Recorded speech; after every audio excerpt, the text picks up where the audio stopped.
Welcome everyone to a very special edition of Conversation in the Void. Yes, we are here on a Sunday at noon Central because we have a special guest and we like to work with everyone to make sure everyone can come in here on a schedule that works for them. So I'm pleased to introduce a gentleman that I interviewed on another show called Distance Learning a couple of weeks ago, but he is a writer, movie reviewer, and a classic gamer just like me. Please welcome to the Void, the one and only Ryan Cullen. Hello, good to be Hello. here. Yes, how are you doing today? I'm doing just fine. All right. I know. We're gonna get into some of this classic gaming stuff that we touched briefly on a distance nerding, but Yes.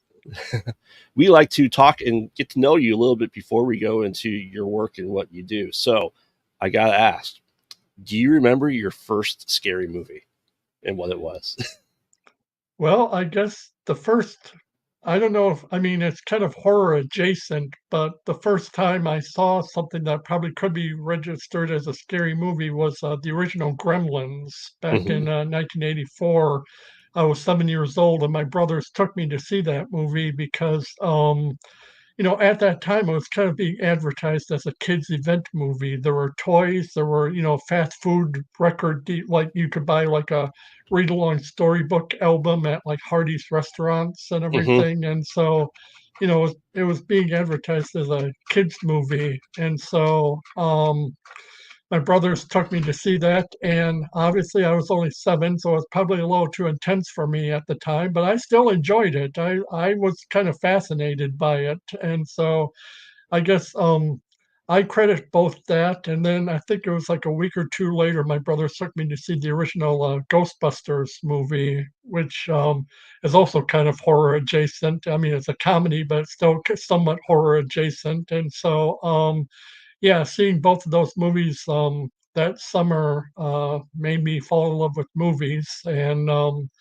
then a few years later, I was allowed to watch my first real horror movie, which was the original Poltergeist. I watched that on the Showtime pay cable network um, back when I was 10 years old, and I absolutely adored it. I mean, I was terrified by the movie. I remember lying in bed that night waiting for my TV to turn on by itself. But, I absolutely loved the movie still. I loved the mix of humor and horror throughout the film, and I remember talking about the movie to all my friends on the playground the next day at school. And so, yeah, I guess that really I've always had kind of a love for horror from when I fell in love with movies, I guess. Hmm. Yeah, yeah. It's funny because you're hitting three key things that I remember from my childhood and watching probably late '80s, especially Ghostbusters and Gremlins. But like Yeah. Poltergeist, we love that here. Like one of our new shirts that we have is Carol Ann saying "Turn towards us," saying "They're here," and it's our logo on a TV. Mhm, mhm. Just because it is a classic, and I feel like PG-13 horror movies in the '80s were very different than PG-13 horror movies we had in the '90s and 2000s. Like ours were, I think, more terrifying in the '80s.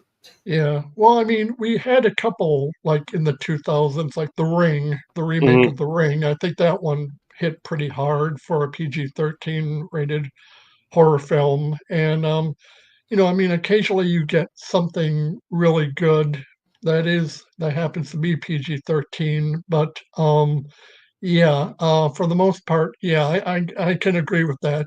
I mean, especially, PG. I was having a conversation with a friend a couple weeks ago, I think regarding the Beetlejuice sequel that just came out, about how different the original PG rating was back in the 80s Hmm. to what it was today, to what it is today. I mean, today PG means like Frozen or, the Minions or something like Right, that. And right. back in the 80s, PG meant, Beetlejuice grabbing his crotch and saying, "Nice effing model." I mean, Right. that was a PG movie back in the 80s. And now, compared to PG now, yeah, Yeah, yeah. I mean, even when the original Airplane came out, yeah, 1980, PG-13 yeah, wasn't a thing, but there were naked women in a yeah. PG movie. I think breasts or something like worth their Yeah, breasts in that movie. yeah, Yeah, yeah. And it's just funny because that especially with censorship the way it was, in that time frame, horror movies were heavily, heavily censored in the 80s. Yet Yeah. comedies were getting away with a lot more Oh, yeah. Oh, yeah. than horror You movies were. and I mean, I remember as a kid, being allowed to watch a few R-rated comedies, like the original National Lampoon's Vacation or Hmm. the original Police Academy. And both of those films went on to be, kind of more family friendly as they went on. I mean, they toned the material down as the movies went on. I mean, especially Police Academy, that turned into a total kids movie franchise. And it Right. started out as a hard R raunch comedy with the first movie, and by the end, they were selling it to kids with a TV cartoon and with Hmm. you had stuff like RoboCop and Rambo getting cartoons in the Yep. '80s and being marketed to kids and everything. I mean, it's maybe not surprising with RoboCop since he basically looked like an '80s action figure come to life. I mean, you cannot look at RoboCop and not tell me that they were trying to market him to kids in some Oh, way, easily. even with it, because he he looked like an action figure that you would buy on the toy shelf in that period and everything. So Right. Yeah, and it's funny. You make a great point about the cartoons that came out. So we had the Beetlejuice cartoon in the '90s. We had a yeah, Toxic Avenger, but called Toxic Crusader cartoon, yes, and that's from yeah. Trauma.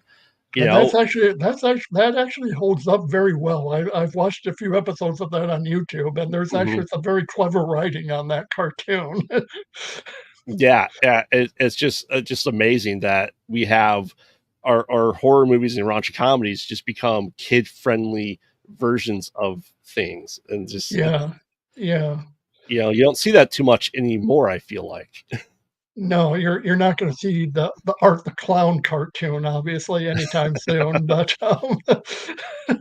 Yeah, the closest we'll get will be on Robot Chicken. So, yeah, yeah, most likely, yeah. man. So I know you reviewed movies with real reviews, right? Real And opinions. real opinions. So with horror movies stuff like that, do you have an underrated gem of a horror movie that you just go, I can't believe you haven't seen this. Let me put this on for you right now.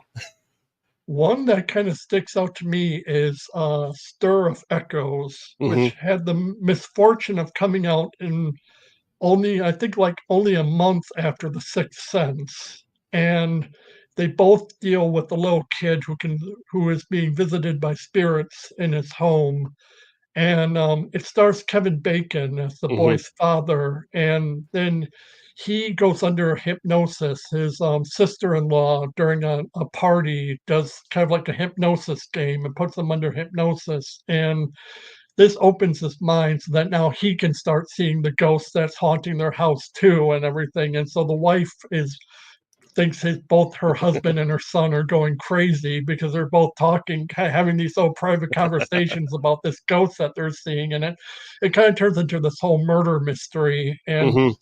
this was a fairly high-profile horror film that came out in, September of 1999. It was written and directed by, David Koepp, who wrote, like, the first 2 Jurassic Park Yep. movies, and he wrote the original Spider-Man movie, so this wasn't really a B horror movie. It had big names behind it, but because it came out so close to The Sixth Sense, a lot of audiences ignored it when it was in the theater, and it didn't really do anything, and it's kind of gone forgotten today. It's a very it's a very atmospheric, old-fashioned suspense paranormal thriller. I don't know if I would really call it a horror movie, although it does have a few very gruesome scenes where he's Hmm. having these flashes of this murder of this the ghost in their house was murdered before they moved in, and so he's trying to solve the mystery, and he's having these Right. flashes of this gruesome murder and rape that happened in his house, and so it's loosely based on a classic novel. I can't think of the author's name. I don't want to butcher his name, so I don't want to mention it. But yeah, but it's a really fun movie, and I think it's definitely underrated, especially given the talent that was involved with it. Right. Yeah, and he was a telephone repairman or wire repairman in Chicago. Yeah, Yeah. yeah. Yeah. Yeah, it's. I thought it was a fantastic movie. Yeah, I I don't know if love the whole blue collar theme behind the yeah, movie, and you don't see that too often in horror movies, where the hero is usually like a college student or a high school student, or they're a reporter trying to solve a mystery. This is just some beer guzzling schmo from who just happens to have his mind opened and starts experiencing all this paranormal stuff right. happening in his house. So that's why I enjoyed that movie so much. Did you ever see the sequel to it, Serve Echoes 2? N- no, I never bothered to see the straight to video movie. I suggest not watching it. I That's usually the approach I go to for sequels to theatrical films. I go straight to video. Yeah. For sure. Now, Ryan, on the reverse side, do you have any franchise or anything in that horror movie that you just go, I don't know why this made $1 billion? Like you just don't understand the hype behind it. Let me think here.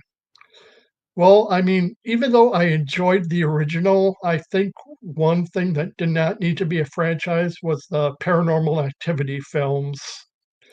It should have just been one and done. The first one Hmm. was very effective. It was, I loved the story behind it with the guy just making the movie in his own apartment and, but, I mean, some of the sequels were not bad. Like, I mean, I actually kind of liked the third movie. I thought that was the one that took place in the late '80s with the Hmm. little girls as kids and kind of Right. explaining the origin of the haunting. I thought that one was pretty decent. But no, we didn't need 7 or 8 or however those movies we got, and we definitely didn't need them every year. No. Right. Yeah, that kind of replaced Saw in obnoxiousness of just the nonstop sequels and everything. And so, I Hmm. mean, Saw was kind of the same way. I started out kind of enjoying those movies, but then as they just kept on going on, it was just kind of like, okay, enough already. After John Kramer checked out, it just kind of should have just stopped, I think. Right. Did you see Saw X, the newest one? Yeah, I thought that was pretty decent, but now they're of course doing a follow-up to that, so we'll Yep. see. But, you had,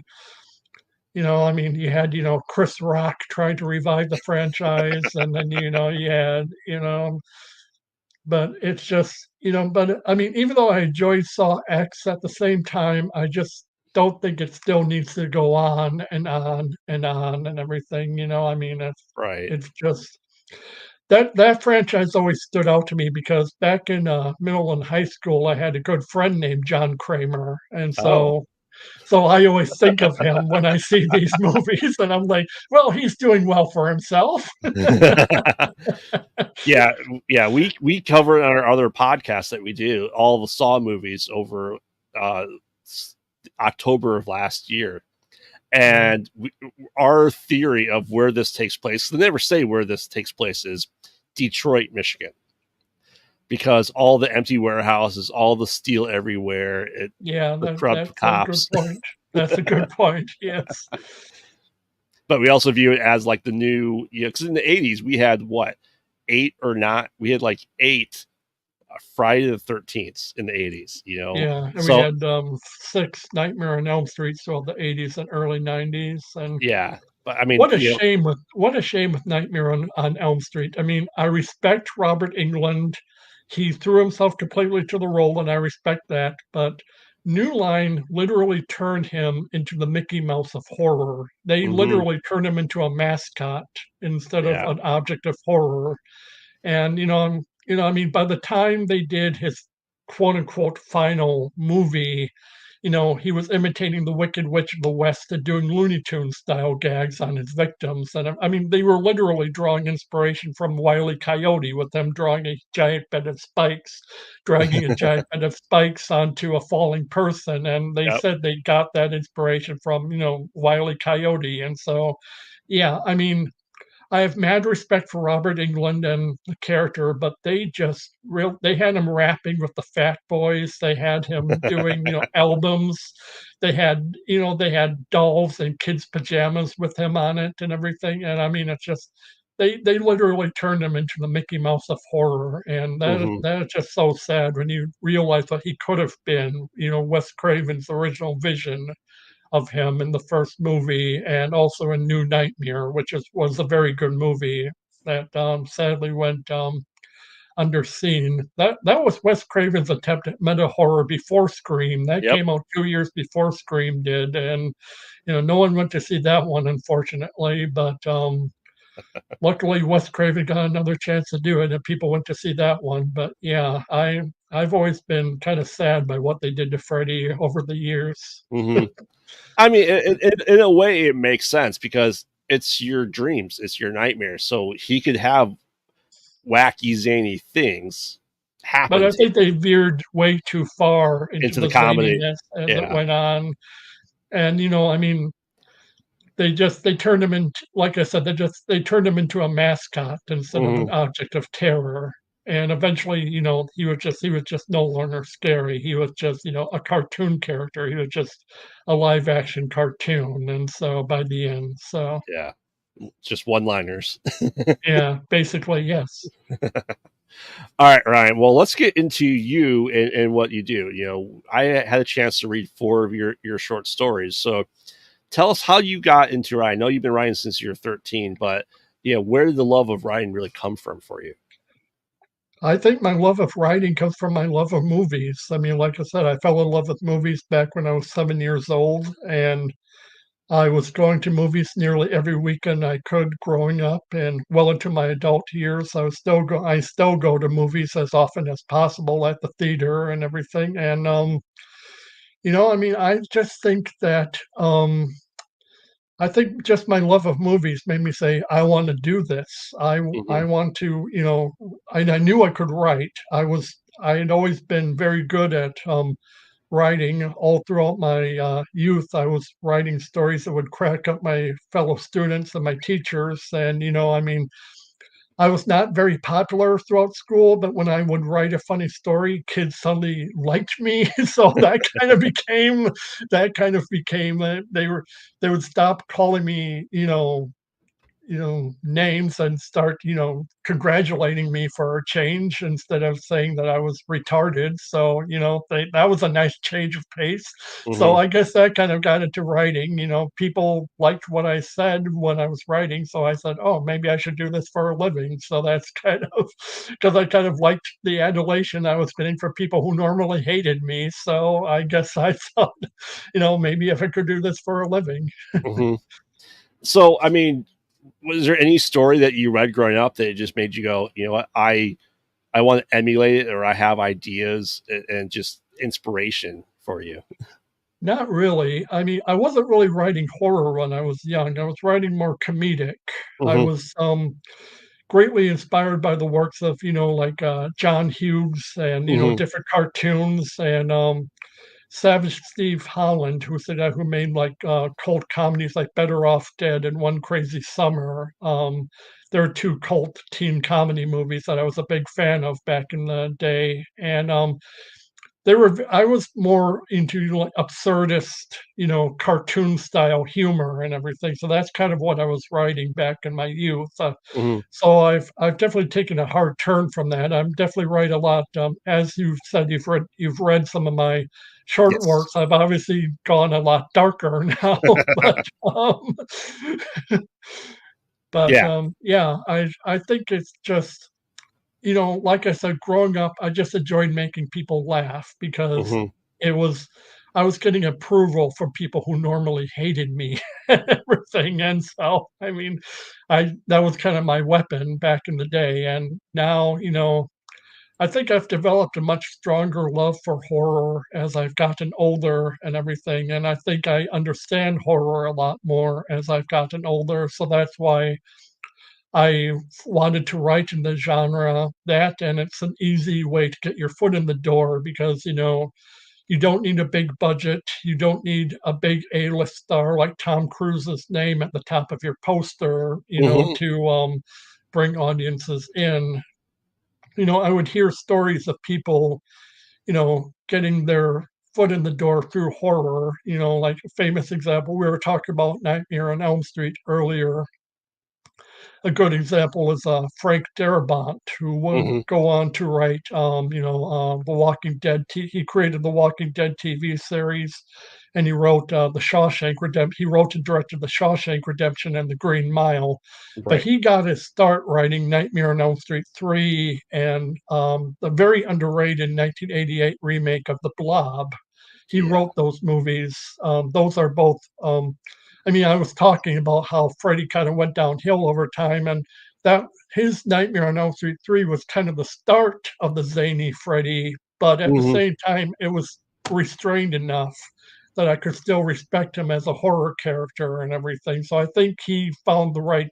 He and the co-writer, I forgot who the second guy who wrote that movie was. They found the right balance between his zaniness and his horror. And so I think that, and then he would go on to be very respected. So I mean, I remember that of how a lot of people get their start on low budget horror. I mean, even James Cameron got his start on like a B budget like Piranha movie or something Yep. like that, or and so but then as I started writing horror, I began to realize, hey, I really like this. I'm having a lot of fun with this. This is really good. Maybe I don't want to move on to other things if I get something made. Hmm. Maybe I just want to stick around in the horror genre because I'm having a lot of fun with this. And so since then, I've written a total of 9 scripts. I've written 5 feature films and 4 short films. All but one of them are in the horror genre. So yeah, I've just discovered my niche, I think. Hmm. Now, with your short stories and stuff like that, I don't know if we discussed this. Have you thought about making a collection of them and self publishing, like say through Amazon or anything like that?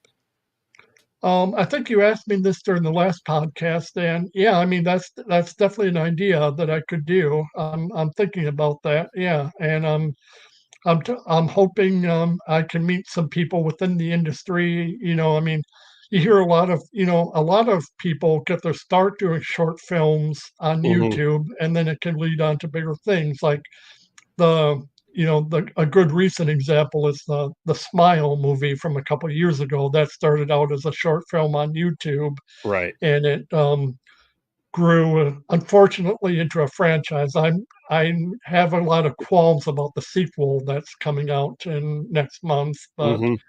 honestly, the trailer just kind of looks like more of the same, only with the pop star instead of therapist. But Right. yeah, but and then you also, I mean, to a lesser extent, you had Night Swim that also started out as a short horror film on YouTube, and then it got picked up by Blumhouse and James Wan. Sorry, I got their names mixed up. Jason Blum and James Wan. He got picked up by James Wan and Jason Blum, and it got made into a slightly less successful movie. But yeah, but you see these. So I mean, I'm hoping I can make a connection with some kind of filmmaker. I'm talking to one right now, actually, who Hmm. might be interested in doing a couple of my shorts. And I'm hoping to meet more. I'd love to see these shorts come to life, be put on YouTube, and see what happens. I mean, Right. that's because that's how a lot of careers are getting started. So I mean, if you're out there, filmmakers, look me up. I'll send you my scripts and look Yeah. me up, please. Now, uh, now, have you thought about like submitting a story to, like, say, the No Sleep podcast, where they can have voiceover artists start reading your script and do the different characters in it? I've not heard of the No Sleep podcast, but I will look into it. Yeah, they've been doing this for 13 years. They Yeah. originally started on the No Sleep subreddit and took those Uh, stories and got voiceover artists to record the parts. And now you can submit stories and do a weekly show. They have hundreds of millions of downloads, and they're always taking new submissions. That's just a good way just to submit your stories, I think, and get it on a platform as well. yeah, definitely. Now, do you ever, with the four that I read, do you ever envision this being in like the same universe, kind of like the Derry Maine Stephen King type thing? No, I've never thought of a shared universe, but that's an interesting idea. Because I was just thinking, because that's obviously that's still the huge hype of shared universe where you can have items, from one short story or short film in as a Oh piece yeah, somewhere else. kind of like the whole Conjuring universe that they have and Yeah, everything. Yeah. for sure. So Ryan, what's your writing process like? Do you have like just the idea of like a tag, like a 2 sentence horror story that then you expand into a feature film or a short? Basically, my writing process is I try to think of an opening, and if I think that's strong enough, and if that leads to more ideas of where the story is going to go, it can, hopefully, and then I sit down and I start writing. If I think I have enough ideas and I know where I want the story to go from that opening, that's basically it. I don't plan out my writing. I don't do like beat sheets from like planning out scene by scene. This Hmm. happens and this happens, and or sometimes I get inspiration from the strangest places, like my short that I wrote, "Longtime Companion," which is Hmm. about a woman grieving over the recent passing of her dog that she's had from when she was a child. Um, that was inspired by a farmer's dog food commercial that I saw on TV that kind of chronicles girl gets this puppy, and then it shows their relationship over the years. So by the end of the commercial, the girl is an adult woman and the dog is very old, Hmm. and she's still, taking care of this older dog and everything and singing to him. And that's what kind of planted the idea in my head for this horror short of this woman who's forced to put down her dog that she's had from childhood, and then she gets visited by what appears to be her dog, but as you know, it's not really. And so, Correct. yeah, yeah. So, Yeah. Now, do you ever sit down with the idea and you go, how do you determine it's going to be a short versus, say, a feature film? Do you sit down to do the feature film, or does it kind of just evolve the more you get into it? yeah, I think if it's an idea that I want to do, but I don't really think it can expand into a feature too much, or I have really no idea. If I have like an idea for an opening, but I don't really know where to go from there, I Hmm. make it a short.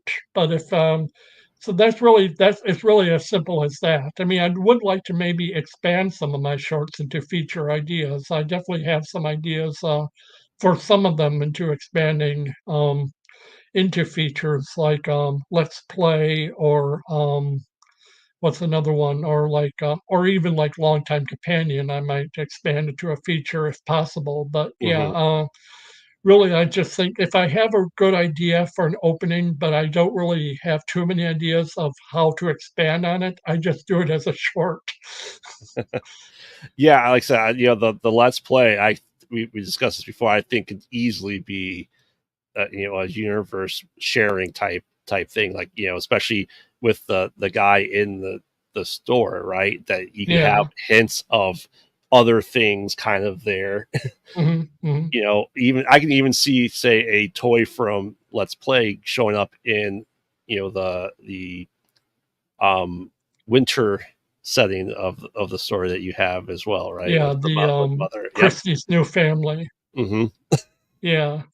Yeah, maybe have one of the toys in the little girl's bedroom or something. Yeah, Yeah.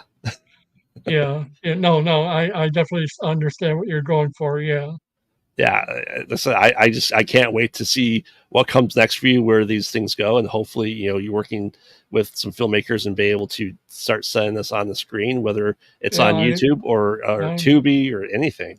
yeah, I'm here. I'm ready to talk to any filmmaker who might be interested. I can send my work. All right, Ryan. Well, we're here. It's about that time to get into our wrap up questions. This flew by fast, so let's get Okay, into some let's difficult questions. Ready? okay. Uh, Practical or CGI, or do you think a combination of both? Well, obviously practical is the better choice, but if it can be a mix, that can work too. I mean, too much CG is not a good thing, but usually a mix can work, I think. But definitely practical if I had to choose. Yeah. for sure. Like I said, practical is so much easier for people to work with actor Mhm. wise than Yeah, CG. definitely. Yeah, have something there on the set. Yeah. All right, now I asked you this before, but I want to ask it here as well. If you were Ryan to were given a movie to write in a existing franchise, what would it be? Would you make the next Gremlins? Would you make? Oh, geez, I really don't know. That's no, I've never written outside of my own work before, so I've never really tried writing other people's characters before, so I can't really answer that. I've never tried my hand in an adaptation or something, so yeah, I really can't answer that. I'm sorry. No, that's all right. Like I said, I know I'd like to do a Nightmare on Elm Street and Oh yeah. bring it back to like sleep apnea and sleep paralysis type thing, and Oh make it sure. more shadow figures and just because that Yeah. seems to be more rampant in today's world is all that stuff. Yeah. I like the idea of a sleep paralysis demon being Freddy Krueger and his way to Oh get yeah. reintroduced into the world. Hmm. Yeah, So, I'm up for that. any advice for people that are just thinking about writing and how to get into it? Well, I'm still trying to figure out how to truly get into it. I mean, I'm making connections. Just do your best to make connections within the industry, and I mean, and it's all a matter of luck, really. Hmm. Getting your material in the right people's hands and everything, and you never know. There's really no guidebook into breaking into this industry, unfortunately, or anything. I mean, there's plenty of advice out there and everything, but unfortunately, there's no real set guideline. It's all a matter of luck, unfortunately. So just keep on trying and just keep on making connections and do podcasts such as this, and hopefully people see you and get in touch with you, and that's all you can hope for. Yes. All right. You ready for your random horror trivia I'm ready. questions? I'm Uh, ready. all right. What Jennifer Love Hewitt led horror movie revolves around a group of teens that hit a mysterious stranger with their car? I know what you did last summer. Yes. All right. So, Ryan, before we go, where can people follow you and find you and see all the work and progress that you're making? You can follow my work on Studio 32. It's a website for, or Stage 32. I keep on mixing that up. It's called Mhm. Stage 32. It's a website for writers. And you can also look me up on Facebook, which is my main social media platform. And occasionally I post stuff about my work on there. So you can definitely follow me there. Awesome, awesome. So thank you, Ryan, for joining us today on Conversations Void. As always, I've been Graveyard. Make sure to follow us on all social media, Pod Out at Night. And we'll see you next time. And don't get lost in the void. Good night.